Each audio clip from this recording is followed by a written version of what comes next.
शिव, शक्ति और पृथ्वी की उत्पत्ति का विषय भारतीय दर्शन, पुराणों और आध्यात्मिक परंपराओं में अत्यंत गूढ़ और विस्तृत रूप से वर्णित है।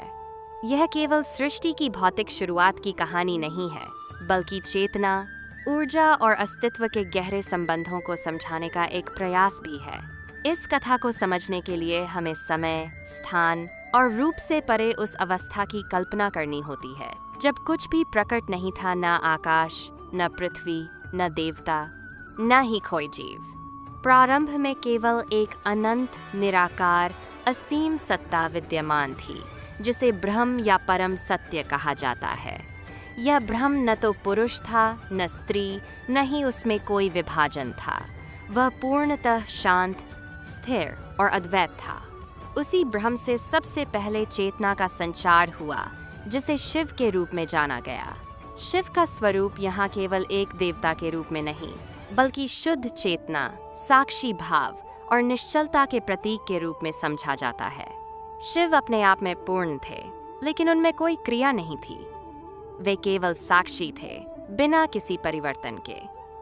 इसी अवस्था में जब सृष्टि की इच्छा उत्पन्न हुई, तब उस चेतना में कंपन हुआ।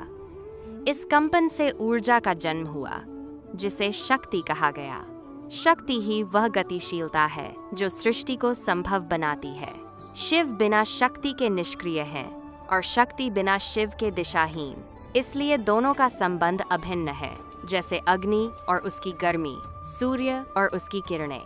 शक्ति का प्रकट होना सृष्टि के आरंभ का संकेत था।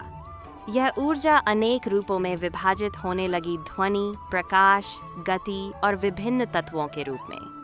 शक्ति ने ही पंच तत्वों की रचना की: आकाश, वायु, अग्नि, जल और पृथ्वी। इनमें से पृथ्वी तत्व सबसे स्थूल और स्थिर माना गया, जो अन्य 4 तत्वों के संयोजन से बना। जब आकाश बना, तब उसमें स्थान की उत्पत्ति हुई।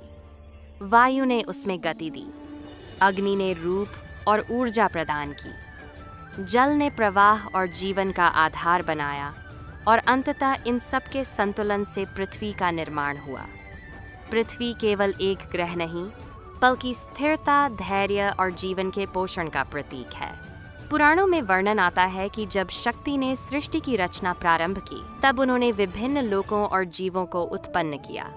देवता, असुर, मानव, पशु, पक्षी, वनस्पति सभी शक्ति की ही अभिव्यक्तियां हैं। शिव इस पूरी प्रक्रिया के साक्षी बने रहे, लेकिन जब संतुलन बिगड़ता, वे हस्तक्षेप करते और सृष्टि को संतुलित करते।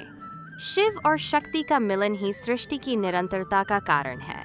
इस मिलन को अर्धनारीश्वर के रूप में भी दर्शाया गया है, जहां शिव और शक्ति एक ही शरीर में समाहित हैं, आधा पुरुष, आधा स्त्री। यह प्रतीक बताता है कि सृष्टि में हर चीज द्वैत से बनी है, लेकिन उसका मूल एक ही है। पृथ्वी की उत्पत्ति के साथ ही जीवन की शुरुआत हुई। प्रारंभ में सूक्ष्म जीव उत्पन्न हुए, फिर धीरे धीरे जटिल जीवन रूप विकसित हुए। यह विकास केवल भौतिक नहीं था, बल्कि चेतना का भी विस्तार था। मनुष्य का जन्म इस प्रक्रिया का एक महत्वपूर्ण चरण माना गया, क्योंकि उसमें आत्मचिंतन और ज्ञान की क्षमता है। शक्ति ने मनुष्य को केवल शरीर ही नहीं दिया, बल्कि भावनाएं, विचार और आत्मा भी प्रदान की। शिव ने उसे चेतना दी, जिससे वह अपने अस्तित्व को समझ सके। इस प्रकार मनुष्य में शिव और शक्ति दोनों का अंश है। एक ओर वह सोचता है, समझता है, साक्षी बनता है, शिव, और दूसरी ओर वह क्रिया करता है, सृजन करता है, अनुभव करता है, शक्ति। समय के साथ पृथ्वी पर अनेक परिवर्तन हुए, महासागर बने, पर्वत उठे, नदियां बहने लगीं। ये सभी परिवर्तन शक्ति की गतिशीलता का परिणाम थे। शिव इन सब के पीछे स्थिरता और संतुलन बनाए रखते रहे। जब पृथ्वी पर असंतुलन बढ़ा, तब शिव ने विभिन्न रूपों में अवतार लेकर उसे संतुलित किया। शक्ति के अनेक रूप हैं: दुर्गा, काली, पार्वती, लक्ष्मी, सरस्वती। हर रूप सृष्टि के किसी न किसी पहलू को दर्शाता है। इसी प्रकार शिव के भी अनेक रूप हैं: महादेव, नटराज, रुद्र, भोलेनाथ हर रूप में एक अलग अर्थ छिपा है। नटराज का तांडव नृत्य सृष्टि, पालन और संहार का प्रतीक है, जिसमें ब्रह्मांड की पूरी गति समाहित है। पृथ्वी को भी माता कहा गया है भूमि देवी। वह सबको धारण करती है, पोषण देती है और अंत में सबको अपने भीतर समाहित कर लेती है। यह चक्र निरंतर चलता रहता है, जन्म, जीवन, मृत्यु और पुनर्जन्म। यह चक्र भी शिव और शक्ति के संतुलन का ही परिणाम है। सृष्टि की यह प्रक्रिया केवल एक बार नहीं हुई, बल्कि यह अनंत चक्रों में चलती रहती है। एक सृष्टि का अंत होता है, फिर नई सृष्टि की शुरुआत होती है। इसे कल्प और प्रलय कहा जाता है। प्रलय के समय सब कुछ पुनः उस निराकार ब्रह्म में विलीन हो जाता है और फिर से शिव और शक्ति के माध्यम से नई सृष्टि का आरंभ होता है। इस प्रकार शिव, शक्ति और पृथ्वी की उत्पत्ति की कथा हमें यह समझाती है कि सृष्टि केवल भौतिक तत्वों का संयोजन नहीं है, बल्कि यह चेतना और ऊर्जा के गहरे संबंधों का परिणाम है। हर जीव, हर वस्तु, हर अनुभव उसी दिव्य शक्ति का एक अंश है, जो निरंतर सृजन, पालन और परिवर्तन की प्रक्रिया में लगी हुई है।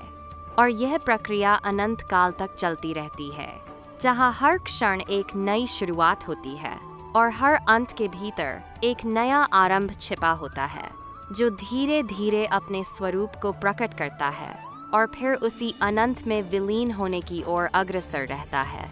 जहाँ से ये सब प्रारंभ हुआ था और जहाँ सब कुछ एक साथ विद्यमान है, बिना किसी भेद के, बिना किसी सीमा के, एक ऐसे सत्य के रूप में जो शब्दों से परे है और अनुभव में ही जाना जा सकता है।